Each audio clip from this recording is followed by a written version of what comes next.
10 años de ser psicóloga y 3 baldazos de agua fría que desde tempranito me enseñaron que creérsela sale mal. Hoy te invito a repasar conmigo ese momento crucial en el que pasamos de ser simples mortales a ser licenciadas, con todos los aprendizajes que de a poquito fuimos teniendo a base de baldazos de agua fría y cambios de dirección. Bienvenida a Las Personas al Centro, un podcast para humanizar el proceso de los negocios digitales y aprender de las mejores y peores experiencias en el trabajo con personas. Cada 15 días te compartiré herramientas, historias e ideas para acompañarte en esta bella y desafiante tarea de trabajar y crecer haciendo lo que amamos. Muy bienvenida.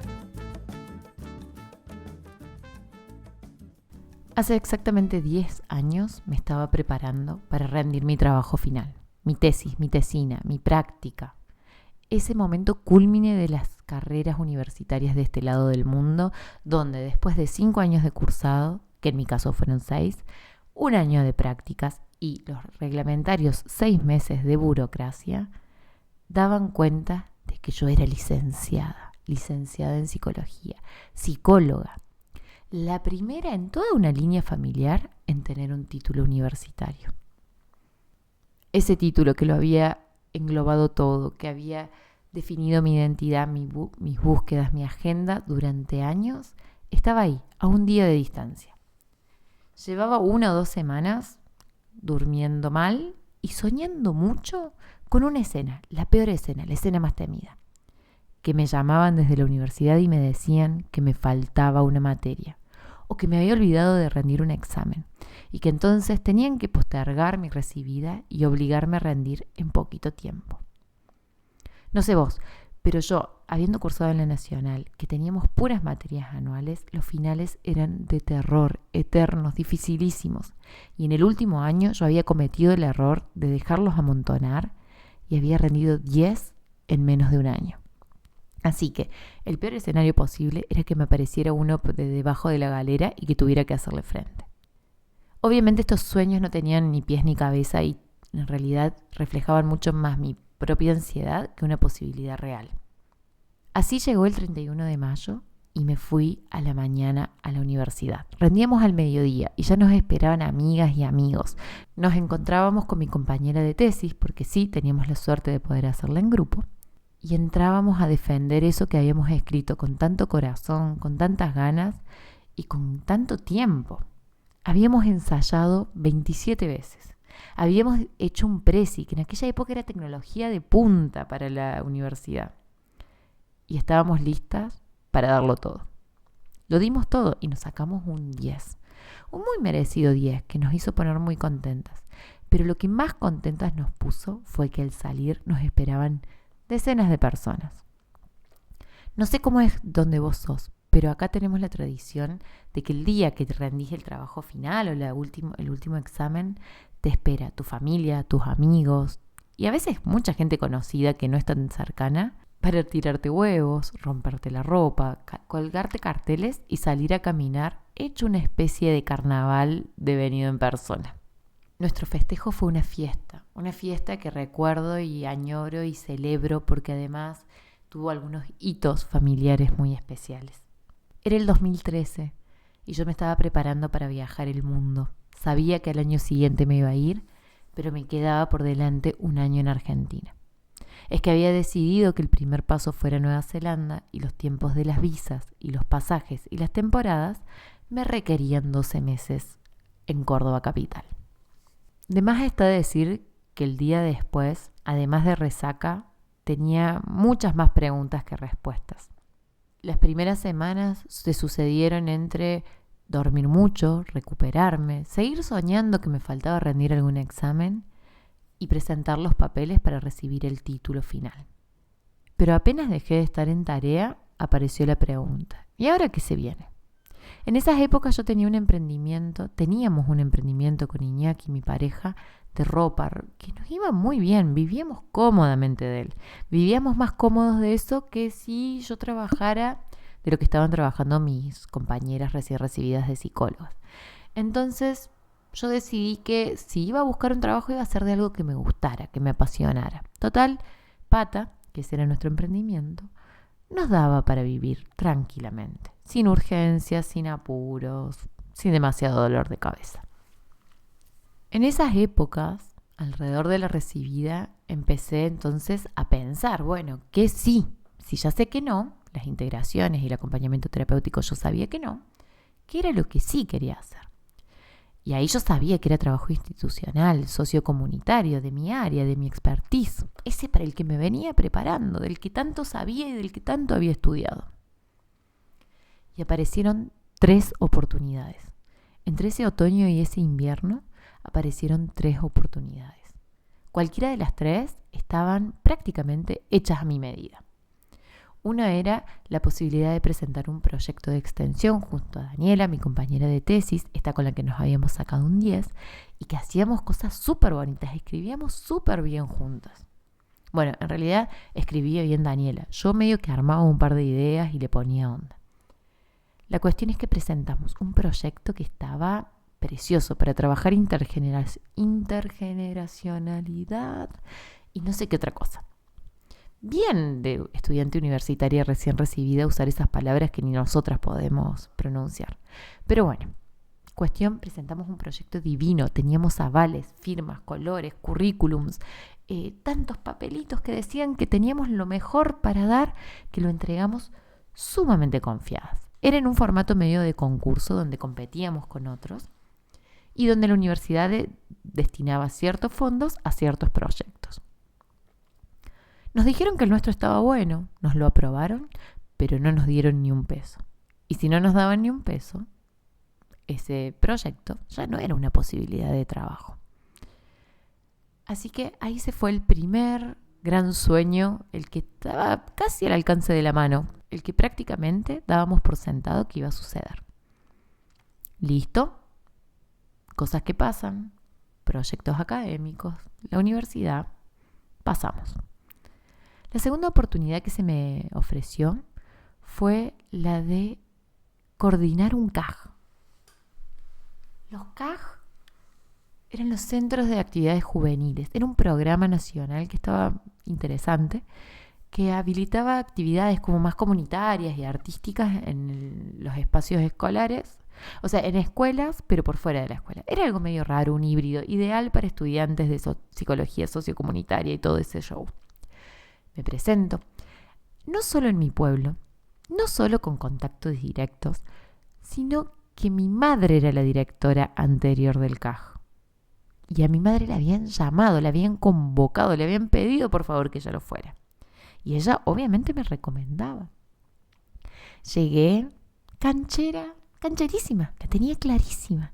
Les quería contar de todo lo que yo sabía, de con quienes había trabajado. Hasta tenía trabajo con jóvenes en un proyecto similar en comunidades cercanas.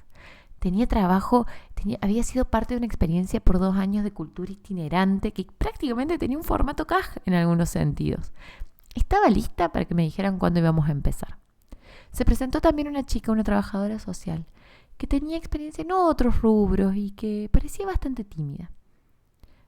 Yo estaba convencida que había dado una de las mejores entrevistas de mi vida y que la gente estaba admirada de todo lo que sabía. Imagínate, con todo lo que había estudiado. ¿A vos te llamaron? Bueno, a mí tampoco. Me enteré que la que había quedado era la otra muchacha, que claramente tenía mejores condiciones, tenía más práctica y por supuesto tenía los pies más sobre la tierra. Probablemente no tenía tantos certificados, cursos y aprendizaje sobre lo sociocomunitario como yo, pero tenía algo más valioso. Estaba ahí disponible y lista para trabajar. Segundo baldazo de agua fría, en el orgullo, directo así, al pecho de mi orgullo. Llega la tercera posibilidad. Era prácticamente un híbrido entre las 2 anteriores, porque era en Anizacate, que era el lugar donde yo había hecho la práctica, era en una escuela como coordinadora de curso, y era en vínculo con la gente con la que yo había hecho esa tesis, con la que había armado ese proyecto que después no salió. La vicedirectora del colegio me dijo, yo estoy feliz de que te presentes porque nos conocíamos del trabajo previo y porque no mucha gente se estaba presentando porque no había disponibilidad. Fui de nuevo, ya estaba firmado, sellado. Me sentí un poco culpable porque yo sabía que me iba a ir de viaje. Pero dije, bueno, si no tienen a nadie, por lo menos yo les ayudo a empezar. Yo pensaba que la urgencia me jugaba a favor. Nos presentamos a una entrevista en alguna oficina del centro de Córdoba con otra psicóloga, otra colega.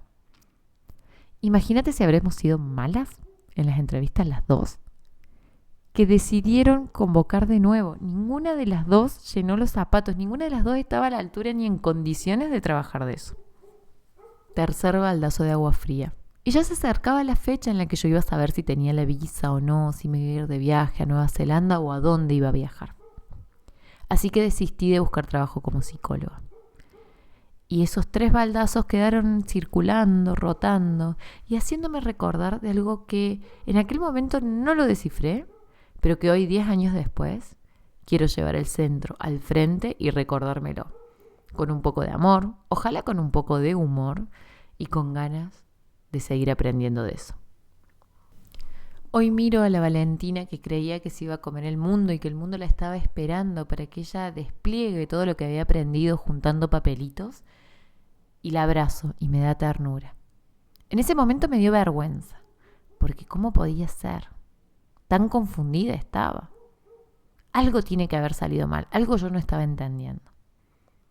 Y hoy, 10 años después, la veo y la abrazo en su inocencia, en su ambición y también en su soberbia. Una soberbia que no me permitió ver que los papelitos hablaban más de mí de lo que hablaban de lo que yo podía hacer por otros. Que mi recorrido de cursos, de programas, de formaciones, de voluntariados, tenían más que ver con lo que yo quería, con lo que a mí me gustaba, con cómo a mí me gustaba sentirme o estar, que con aquello que podía aportar. Que las cosas se entretejían, pero que lo que yo había llegado al frente en esas entrevistas era lo que a mí me importaba, lo que a mí me gustaba. Y me había olvidado de cómo poner al servicio de otros y otras todo eso. Y no me culpo, porque toda la carrera había estado esperando ese momento donde mis papeles valieran algo. Y no me culpo, porque yo había estudiado con muchas ganas y estaba muy comprometida con eso que había estudiado. Y a la vez no me defiendo, porque en ese camino me estaba perdiendo de algo importante. Las otras, los otros, los pibes del CAJ, los ancianos y los jóvenes con los que supuestamente íbamos a trabajar en el proyecto, los y las estudiantes a quienes iba a acompañar. ¿Cómo será que ni siquiera me acuerdo qué pensaba de ellos o de ellas? Hoy, 10 años después, me siento mucho menos segura resguardada en los papelitos que siguieron creciendo con los años. Y me siento mucho más segura y mucho más anclada en caras, en personas, en nombres y en historias concretas, reales. A veces parecen chiquitas, pero son de lo más gigante. 10 años de ser psicóloga nómada, de ser psicóloga en pausa, de ser psicóloga en negocios digitales. Puedo decir que mi gran aprendizaje es volver a las personas. Es el nombre de este podcast. Es la invitación que intento hacerme en cada consigna, en cada propuesta, en cada charla. Celebro, abrazo, agradezco y honro este título que me permite trabajar de lo que trabajo, que sostiene lo que hago, que me dio las herramientas de base para acompañar como acompaño. No reniego de él, es mi base, desde ahí construyo. Solo que 10 años después me doy cuenta que ese título, esos papeles y todo ese recorrido tiene sentido cuando me encuentro con otros, cuando lo hago experiencia, cuando trabajo codo a codo con humanas y humanos que necesitan eso que yo aprendí y que puedo darles. Y sobre todo, que se sostiene a lo largo del tiempo cuando se conecta con los mundos que quiero, y no solo con los mundos que aprendí a describir teóricamente en algún libro que suena bonito y poco entiendo. En este podcast de aniversario, que no es aniversario del podcast, sino de mi propio camino, quiero traer esto un poco al centro. Una invitación a pensar cómo mutan las cosas, cuánta inocencia nos acompaña, cuánto sí de estos títulos universitarios que tanto nos han costado y cuánto queda por seguir construyendo. Gracias por escucharme hasta acá. Ha sido un bonito ejercicio esto de recordar estos baldazos, estos momentos, estos aprendizajes que me señalan, que me recuerdan, que me acercan esta cruda verdad de que creérsela sin poner a las personas al centro sale mal. Gracias por estar del otro lado.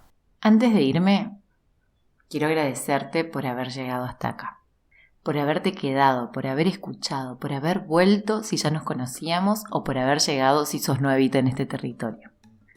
La mejor forma de seguir multiplicando lo que acá hacemos es que, si te gustó, puedas compartir, poner una estrellita, escribirme un mail o simplemente pasarle este dato del podcast a alguien a quien creas que le puede servir. Muy bienvenida a ser parte de esta comunidad, muy bienvenida a estas conversaciones quincenales. Nos vamos a seguir viendo, nos vamos a seguir escuchando. Gracias por estar acá.